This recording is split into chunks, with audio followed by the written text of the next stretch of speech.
Ladies and gentlemen, welcome to another edition of MetsXMFanZone Podcast. I am your host, Gennaro. We got a really good show for you guys today, but also don't forget to check out our website by going to MetsXMFanZone.com for all of your latest live streams, news feeds, and much, much more. Also, right here after the show, you guys can go and view us on Apple Music, Iheart Radio, Spotify, and also Amazon Music, Apple Podcast also as well. You guys can also view us on Facebook, Instagram, Twitter, YouTube. We are live on all those platforms right now. So if you guys would like to come in, check it out. Which now I'm live on. For some odd reason, I love Instagram. Instagram hates me for some reason. But we are now live on Instagram. I don't know. Don't get it.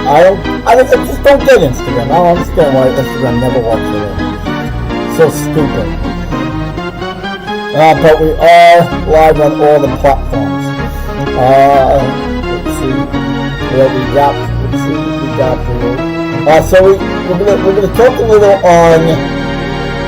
So we're gonna talk a little bit of the Carlos Correa news, because that's something that everybody wants to hear about. What's going on with what happened there, and I got some news for you guys on that. The Mets did make a statement on that, so we'll probably most likely read it for you guys. And then we got some trade rumors. We got some news that we're going to talk about there. So we got two guys that the Mets. I guess we're going to have to get into it. Two guys that the Mets are looking at. It could be a potential move to the New York Mets. Guys that are going to be coming in. That's one thing. But I also have non-related baseball news, so we're going to talk a little on that too. So the New York Mets and Carlos Correa split ways.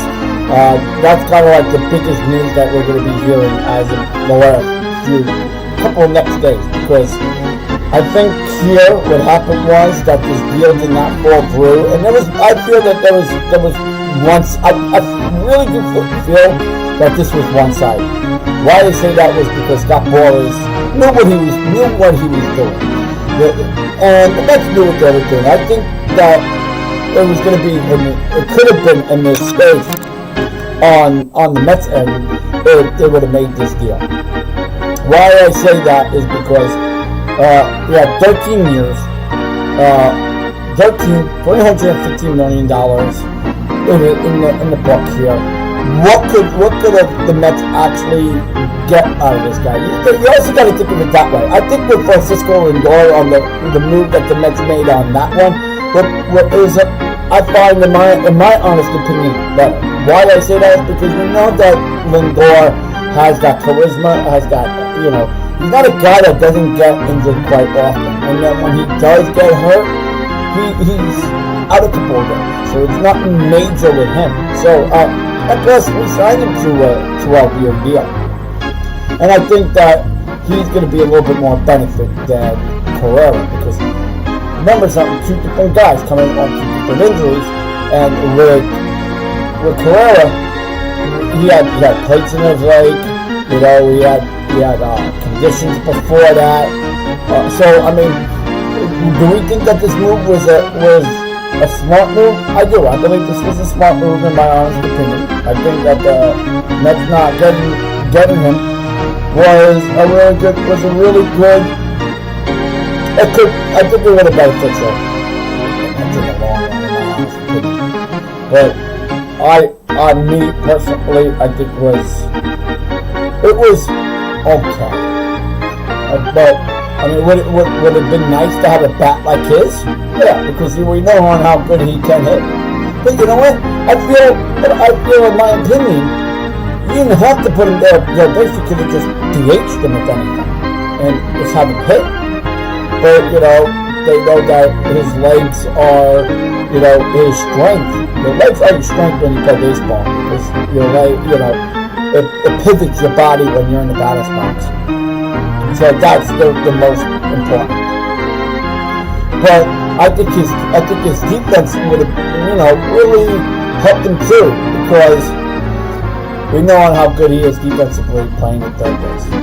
So, are we broken up as Met fans to say, hey, are we upset that this deal didn't fall through? In my perspective, I'm not upset that this deal didn't fall through, but other people could be upset about it. So, I mean, it comes hand in hand, in my honest opinion. So, 6 years, $200 million, Minnesota Twins re-signed him. Okay, now broke it up. See you later. And then now we'll move on. So, again, not broken up about it. I think this will more than likely help the Mets in the long run.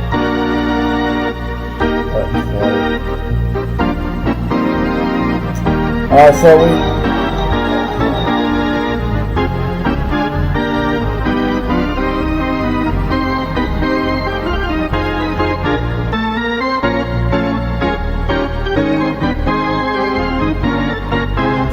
somebody's sorry about that, guys. So let me know if you guys hear me in any capacity. Well, okay. Well, all right. We lowered the volume. I honestly didn't hear it in my ear. Okay. Thank you, Mike. Mike on Twitter. He's like, oh, you're too loud and your music's too loud. Sorry about that. But anyway, going back to this. So now, could this been a really good move in the long run for the New York Mets? I think so. Now we got a guy that the Mets are planning on looking at, and is Andrew McCutchen. Andrew McCutchen, the Mets are spotting him to be a backup outfielder. So I mean, the Mets are picking up pieces here and there. I think what we're gonna see in the next couple of days or so, the Mets maybe go out and get a big bat. McCutchen could be a big bat here. I think, in my honest opinion, I think that could be really beneficial for the Mets, because the Mets do need hitting. The Mets need guys to go out there and smack the ball around, and plus it would really help. It would definitely really help the Mets in the long run. So that being said, I think this was good.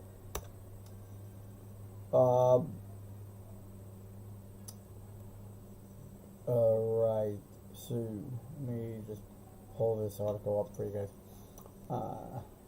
So, here is the news on Andrew McCutchen. Could be your fourth outfielder. Let's see if I can pull up his stats. Okay, so he played for, obviously, we all know that he played for Milwaukee last year. But we all know on how he was a silver slugger. He was a gold glover.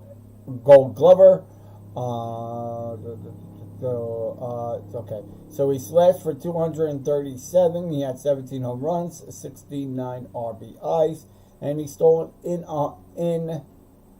8 stolen bases in 134 games. So I mean, could he be a pretty decent asset? I would say the least. I mean, I think so. I think New York could use this veteran in plateau roles as well, especially since he is slashing against pitching 300, 394, 542. I think this is still not quite the addition that Carlos Correa would have been this offseason, but it really did. I look at it this way. It really did appear that he would end up with the Mets anyway with a grievance. But, I mean, we were all a little shocked that this deal really didn't follow through. However, me looking at exactly what happened here was they were saying that the physical wasn't going to follow through. So when that physical wasn't going to follow through, the Mets said, see ya. And the Mets decided not to do it. But anyway, I feel that in some sense with the outfielding role that Sterling Marte, Mark Canha, Brandon Nimmo, and what do we really got here? Could this really be a good interest in McCutcheon really going elsewhere? Or would the team be more considerable in giving him some more playing in time, DH wise? Which I think, in my opinion, he's a 36-year-old player. He's really in the prime of his career. And he could be really good in the back end of the rotation. So, I mean, you can see a guy like that, going from a 2013 MLB League MVP to an All-Star, to a 4-time Silver Slugger Award, to a 1-time Golden Glove. So we know on how good he is defensively, and we know on how good he could be offensively. So, I mean, could the New York Mets really make this a go-ahead? I mean, he spent 2022 slashing .237. He had 17 home runs. He had 69 RBIs, and he stole with 8 stolen bases and 134 at bats. So, what can we honestly see that, again, could he be an outfielder or could he be a DH guy? And I think, in my honest opinion, DH guy would make a really good role for him. Let's see. Would you take Kachi? I love for him to be a mentor today. Would I take him, right? Yeah, I would take him. I would just because of the leadership that he has with other teams. So we all know on what he did with Milwaukee. We all know what he did with Pittsburgh. So I mean, could he make that nice addition to the club? Yeah, I think so. But just because of what he could do, because we know that with him batting, I think it would make sense for the Mets to put him DHing and see what he could actually do there. But we all know on how good he is with the glove. So I'm pretty interested in seeing what they could do with that. But I'm just so like what the F, WTF on Carlos Correa. I know a lot of people saying, okay, we don't care. It wasn't really a big concern, and what have you. Everybody was like, okay, whatever. I was reading the comments today. I'm like, why not try Trey Mancini? Now, to be honest, I don't know if I really want to resurface a Trey Mancini. I mean, he could be like a Carrera move, because, I mean, if they're gonna go and get Mancini, then he has to be a guy that we know that he's gonna come off at opening day at 291. So we need that, and plus he's also turning 31. So I mean, do the Mets make a big deal in getting him? I mean, as much as we were talking about it last year, we were talking about it towards mid of season that, hey, why not the Mets try to go and get Trey Mancini? I would like to hold up on that, but I really do think he would make also another really cool addition. But if you think about it this way, in the 2 years since he's returned to baseball, though, he slashed a 247, which I'm seeing in here. I mean, I know him, but I don't know too much about him. But what the Mets need to do is the Mets need to get rid of and make a trade or do something here with Darren Ruff. Why Darren Ruff is still on this team, on this ball club, I don't know why. Daniel Vogelbach needs to get traded. I don't think he's going to be a pivotal force here on this club. Why I say that is because I don't feel that he would be good. And plus, Darren Ruff only batted 152 in 28 games with the New York Mets. So, if we could slash that contract and just get rid of him, I mean, to me, honestly, it makes no sense. I think that the Mets need to really figure out something, really figure out what they got to do with Darren Ruff. I'm not a fan of him at all. But the Mets, if the Mets really wanted to try to go get like a Trey Mancini, I wouldn't be upset if the Mets did that. But you know who I really would love to see, which I don't think it would happen, because I think, if I'm not mistaken, the Miami picked him up, was Miguel Rojas. I like this guy, and he went to, if I'm not mistaken, I believe he went to the Dodgers, but somebody was telling me today, what's your opinion on Miguel Rojas? I mean, Miguel Rojas is shortstop, we know that. Would he be the guy to play second base? He could have, or could the Mets just try to go and get some agile players? And I think that what we need is a super big bat. Could a Trey Mancini be realistic? Could he be that big bat? I think he could. But I need a guy there that I could honestly rely on in the middle of that lineup. So again, you got Francisco Lindor. Not batting off. Obviously, it's going to be Brandon Nimmo batting off. Francisco Lindor probably going second. Marte probably going third. Going fourth would probably be Pete Alonso. Going fifth would more than likely be maybe Alvarez. I want Alvarez in the middle of that lineup. I'll explain to you why. I don't want Alvarez in the back end of the lineup because we know that Alvarez he's got power against right-handed pitching.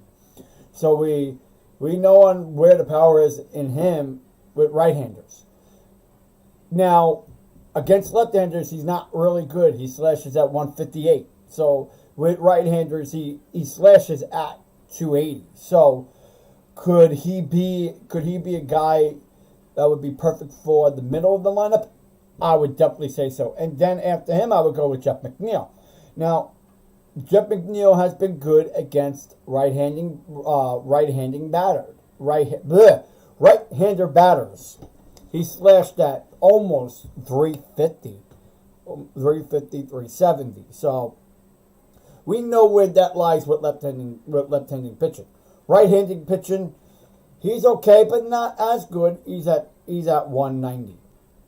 So, but he really did develop throughout the season. So put Jeff McNeil in your sixth role.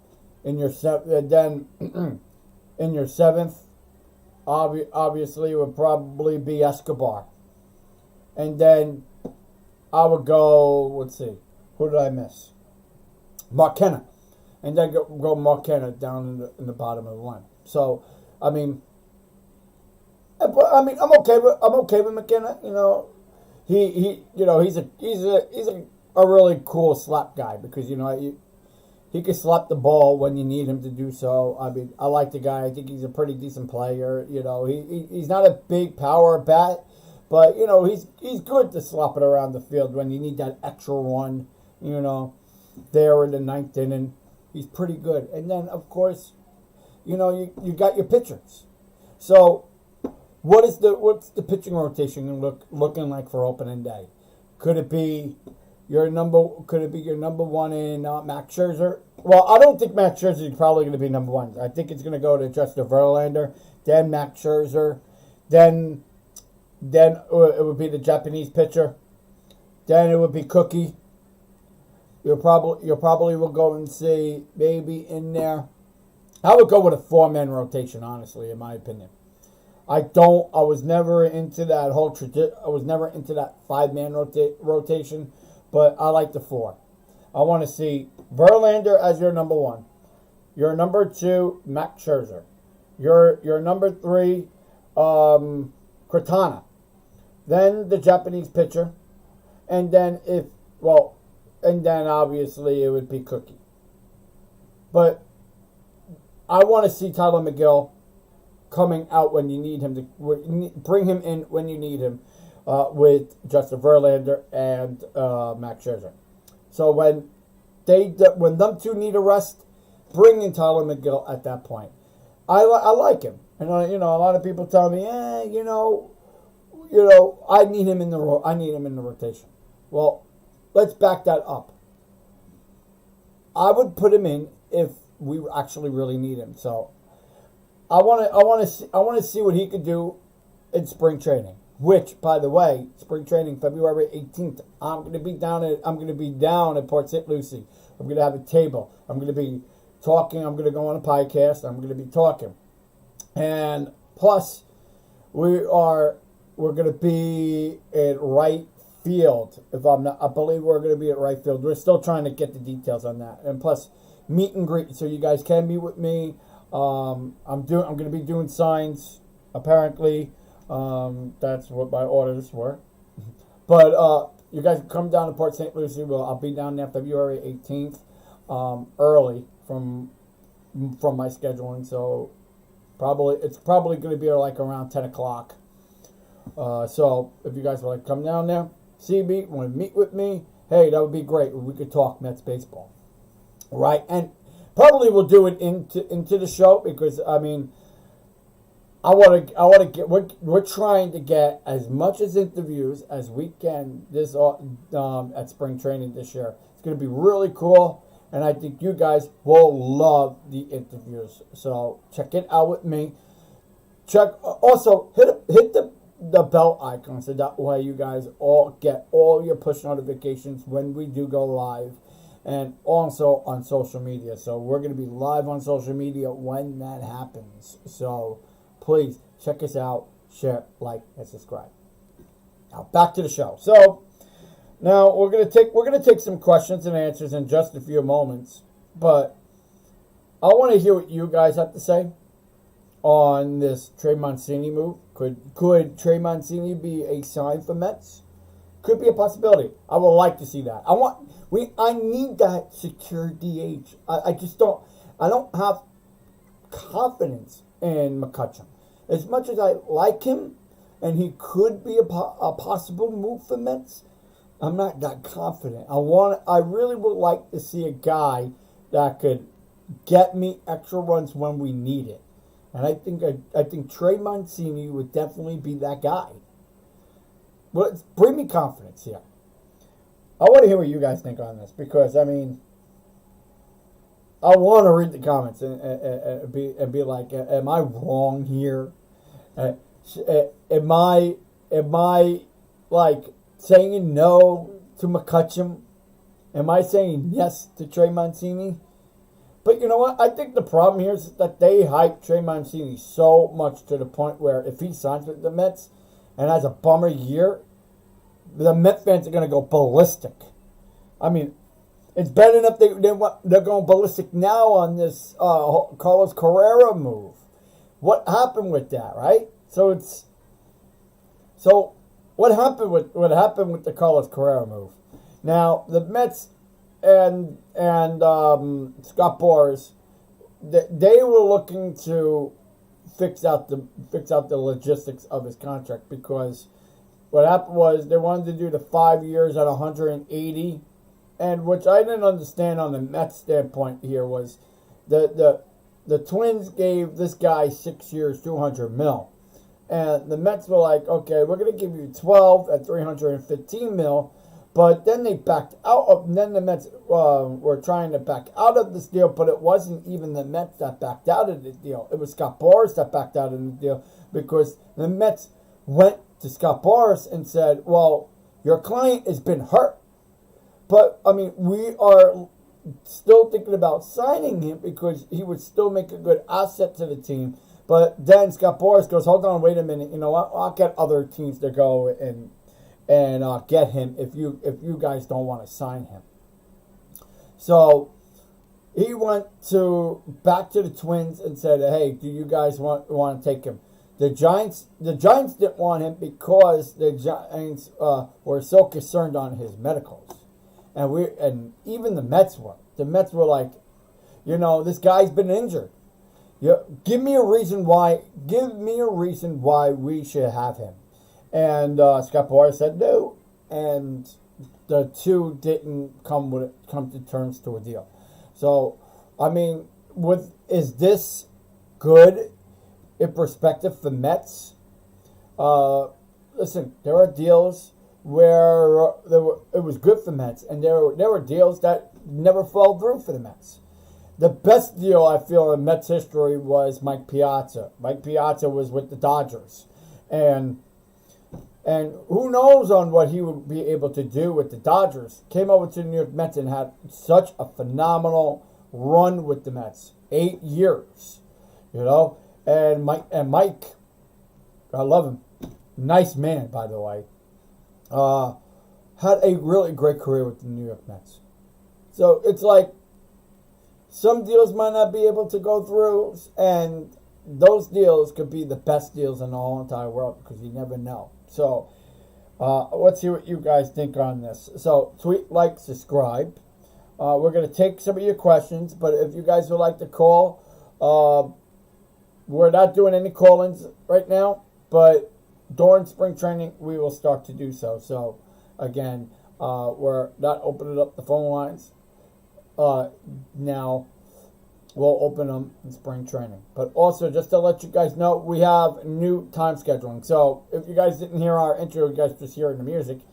Our new time is from on Monday to Friday. We are doing a 12 o'clock showing.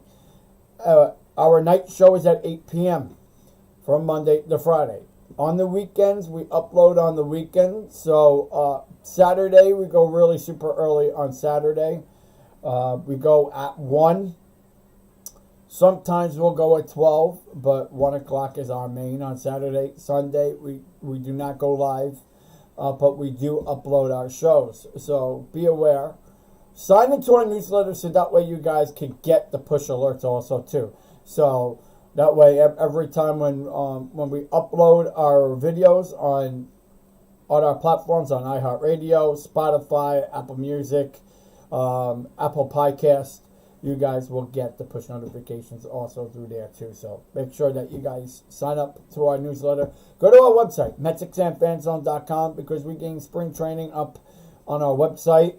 We gain our newsletters up on there too, and all of our shows. So that way you could be able to connect with everything us. So please feel free to check it out by going to MetsXMFanZone.com. So let's go ahead and read some comments. I see a couple of comments right here on Facebook. So we have Ray. Would you like to take Clutch? It says, I love him to be a mentor to the young guys in the clubhouse. Thoughts?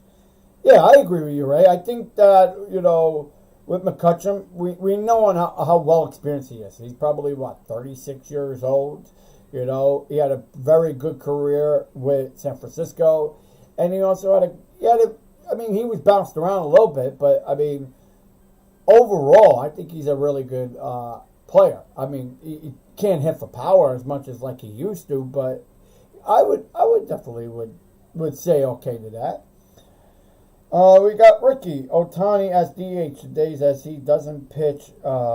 Imagine that. So, yeah, I think I think the Mets are probably going to go and not get him this year, unless they try to do something during the trade deadline where they might make a package somewhere where they're rough, they're going back. I don't see that maybe happening, but I don't see Ohtani coming in this year. I think Ohtani should come in next year. But because the Mets will have open window. Marte would be coming off the books. Marcano would be coming off the books. Jeff McNeil, if I'm not mistaken, would be coming off the books. Should we go and make an extension on Pete Alonso and Jeff McNeil? I would say yes to that. But I want to see on what McNeil is going to do this year. So could he be a hit and miss? So I would really hold off on McNeil if we want to do an extension on him. Hold off on that. Alonso definitely. Alonso is your star on this team, next to Francisco Lindor. So two guys that are really good assets to this ball club. So if the Mets are going to do any re-signs, I would definitely give an extension to Alonso and give an extension to Francisco. Well, Francisco Lindor don't need an extension, but he is is a very good asset in my honest opinion. We are taking. Somebody asked me, what was your thoughts on the former A's joining the Mariners? I'm sorry.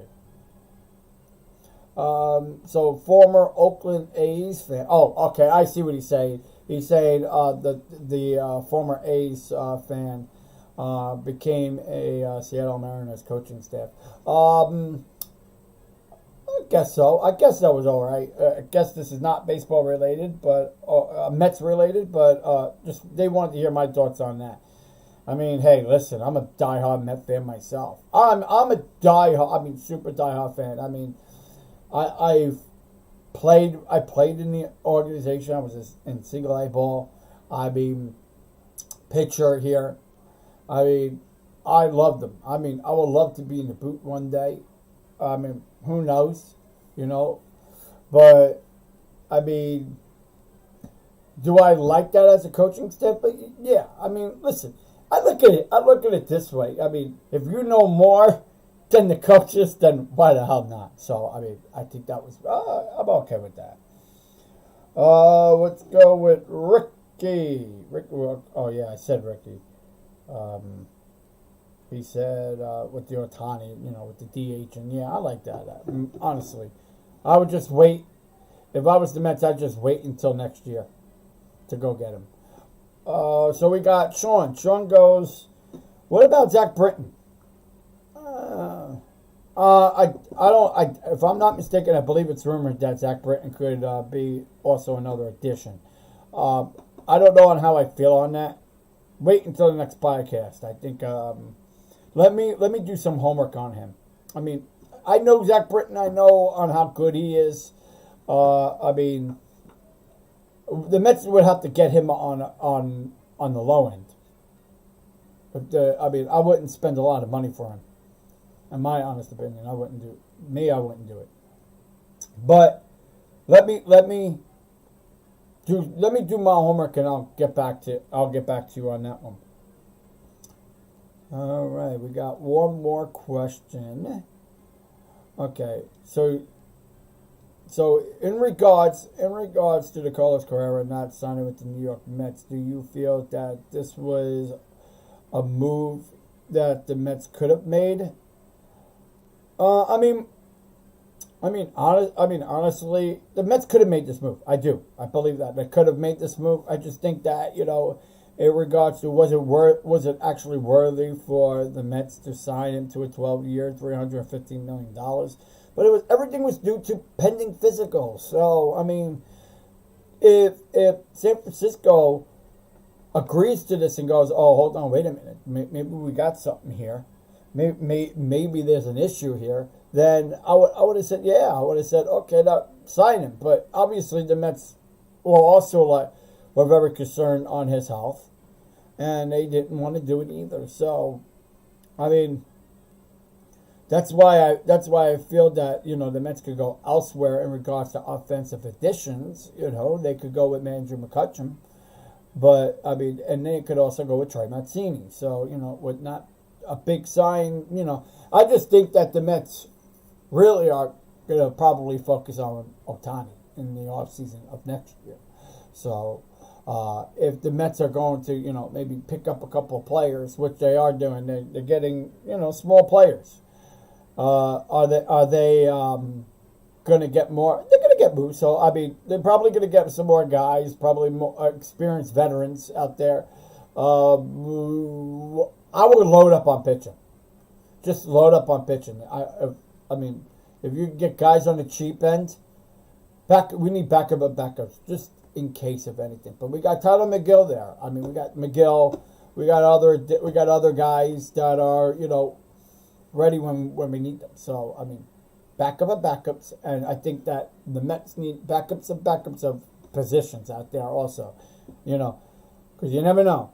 But you know what's so funny was because somebody wrote in the comments just a few seconds ago, and I'm going to mention him, Ronnie Mauricio. Got to remember that too.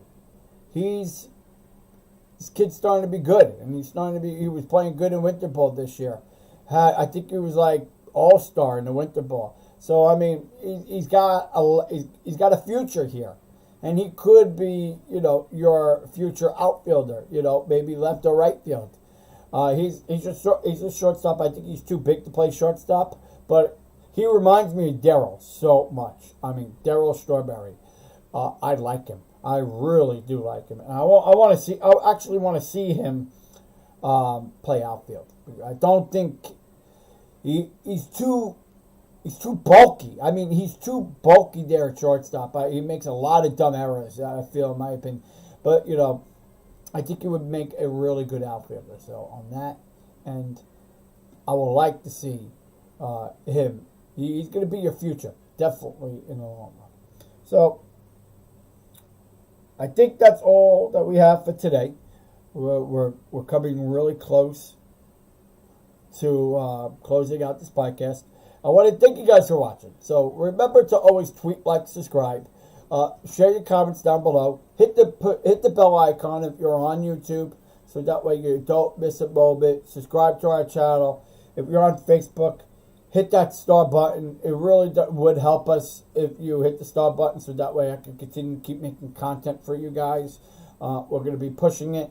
Tomorrow's show, we were supposed to tonight. We were going to go with progression and talk about each and every player, but we're going to do that on tomorrow's show at 8 o'clock. We wanted to put the coverage out there for Carrera and talk about what happened there. But tomorrow's show, we'll definitely do the progression. We're going to talk player by player. I'm going to give you guys my breakdown of the offseason and the sides that the Mets made, but I would like to hear what you guys have to say. So please always tweet, like, subscribe. Subscribe to our shows. Hit the push notifications, so that way you don't miss a moment of our live streams. And also go to our website at MetsXMFanZone.com. We want to thank SP Sports Athletics for sponsoring here at our show today. We want to thank New Era for sponsoring our show today. Everything that you see behind me is by SP Sports Athletics. So you guys can get your gear. We got Lindor, we got Sagan, we got Max Scherzer. Over here we got Verlander. So please check it out. Anything you would like to get from our merchants will be right on our website by going to MetsXMFanZone.com. I want to thank you guys for watching the show. Please stay healthy. Keep safe. And remember, always love the New York Mets. We'll see you guys in our next live stream. Hello and welcome to MetsXMFanZone Podcast, the only podcast that talks just Mets. Just listen to the breakdown everything Mets, from off-season news, Mets trade rumors, in-game reactions during the season. You can now listen to